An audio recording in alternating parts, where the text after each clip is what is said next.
Bonjour à toutes et à tous et merci de me retrouver pour une nouvelle édition de la Minute Quintée. Alors ce samedi 25 mai direction l'hippodrome d'Anguin en compagnie des trotteurs, hein. On a droit à un beau week-end, hein. Les trotteurs samedi, les dimanches ce seront les galopeurs sur l'hippodrome de Longchamp. En attendant, le prix de l'obélisque sera support de Quintée ce samedi. Ce sera la cinquième course du programme prévue à 15h15. C'est une course pour des chevaux d'âge, une course européenne pour des chevaux âgés de 7 à 11 ans n'ayant pas gagné 351 000 euros. On a 16 concurrents au départ, on a fait le plein de partants avec une course qui est très ouverte, dans laquelle il y a vraiment pas mal de possibilités. On va essayer de faire le point là-dessus. On va rentrer dans le vif du sujet. J'ai retenu le numéro 5, Fondier des Réprés, en tête de ma section, qui est irrésistible à l'heure actuelle, hein. C'est vraiment le cheval qui semble être le favori. Tout indiqué de cette épreuve, il reste sur 3 victoires consécutives. La dernière en date, les deux dernières en date, pardon, sur l'hippodrome de Marseille-Borelli. Auparavant, il avait remporté un quintet sur ce parcours alors qu'il partait en deuxième ligne. Donc vraiment un cheval en forme qui est bien engagé et qui possède beaucoup de vitesse, hein. Ses 3 derniers succès ont été acquis sur des parcours de vitesse, que ce soit à Anguin ou à Marseille. Donc vraiment il a tout pour plaire. En plus il est associé à Alexandre Abrivard, hein, qui est revenu vendredi, hein, en piste pour son retour après plusieurs mois d'absence dû à une blessure. En tout cas j'espère vraiment que pour le retrouvailles ils vont signer une très probante victoire et c'est mon favori. Ensuite, j'ai retenu en deuxième position l'As Urella qui vient de nous assurer de sa forme au trot monté du côté de Caen. Auparavant, elle avait un petit peu déçu, hein.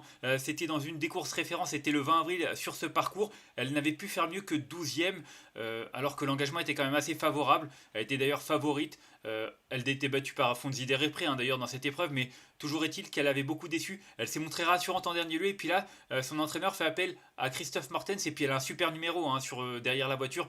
C'est vraiment un avantage, elle est déférée des 4 pieds. Il faut se souvenir également que le 15 mars, elle avait remporté un quintet sur ce parcours, donc l'aptitude au tracé, elle l'a, il n'y a aucun souci, la forme est là. Moi, je pense que pour son retour à l'attelage, elle est capable de jouer les premiers rôles. Pour battre Fondier des Réprés, il faudra vraiment sortir le grand jeu, mais je pense qu'elle est capable de terminer sur le podium. Ensuite, je suis parti en deuxième ligne avec le numéro 11, Hannibal Tuileries, qui sera uniquement qui sera uniquement plaqué des 4 pieds, pardon. C'est un cheval qu'on a vu cet hiver sur l'hippodrome de Vincennes réaliser un très beau meeting, hein. Il a remporté pas moins de 4 victoires en étant déféré des 4 pieds.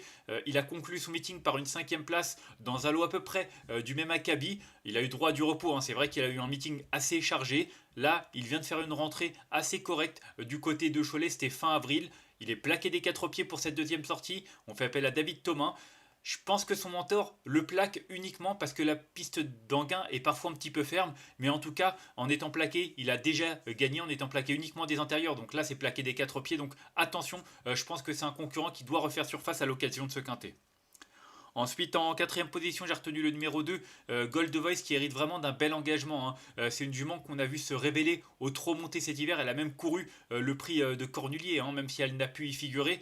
C'est quand même un signe de qualité. Elle avait gagné un groupe 2 sous la selle. En tout cas, c'est une jument qui a également des moyens d'attelage. Elle vient de le montrer du côté de Vincennes, hein. C'était il y a un peu plus d'un mois en terminant troisième d'une course très bien composée. Derrière Eureka Avry et Hidalgo Deno, et Eureka Avry qui vient de terminer troisième de l'étape du GNT du Croisé-la-Roche. Donc vraiment, la ligne est bonne.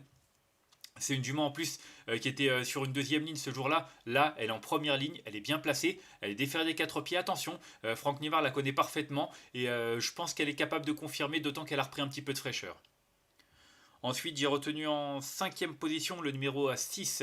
Il s'agit de Gold d'Herpé. Un Gold d'Herpé qui vient de décevoir, mais c'était une petite rentrée. C'est un cheval qui, auparavant, faisait preuve d'une certaine régularité, hein. Il a très rarement déçu.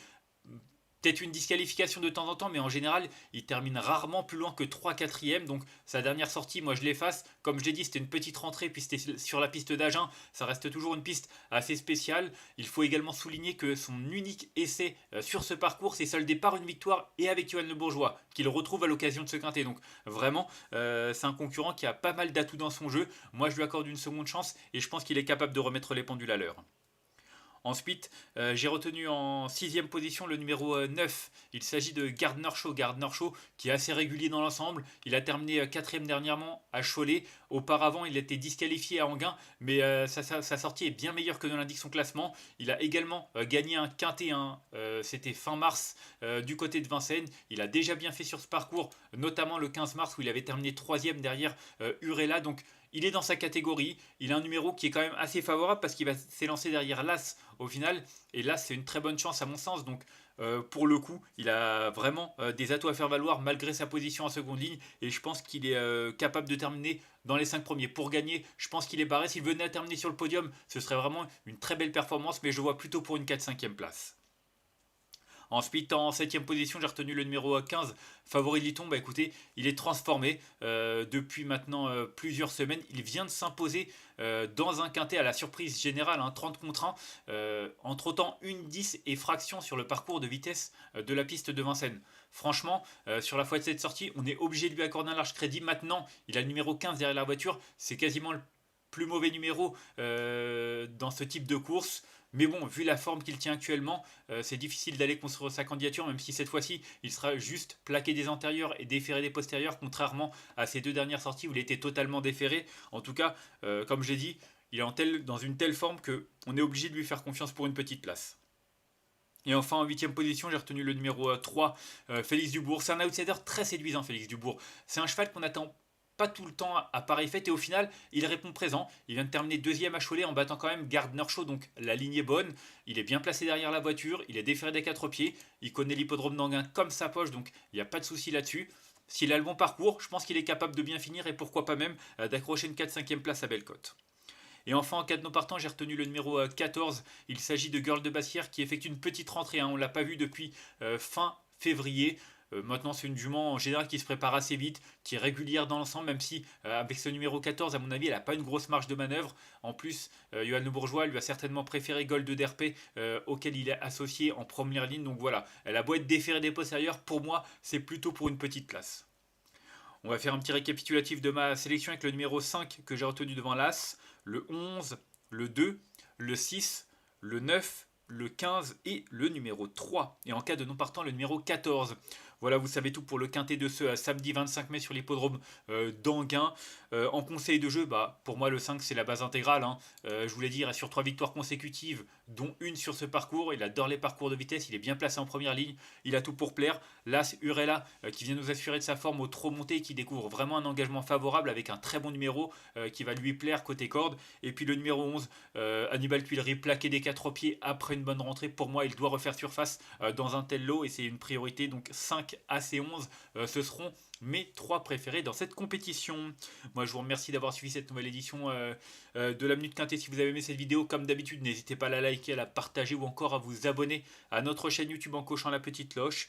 N'oubliez pas, demain, dimanche, ce sera une nouvelle fois le tour de notre jeu hebdomadaire pour gagner un mois d'abonnement au site turf-fr.com au Prono VIP. Ce sera donc dimanche à Longchamp. En attendant, je vous souhaite une excellente journée et je vous souhaite de bons jeux à tous. Bye bye.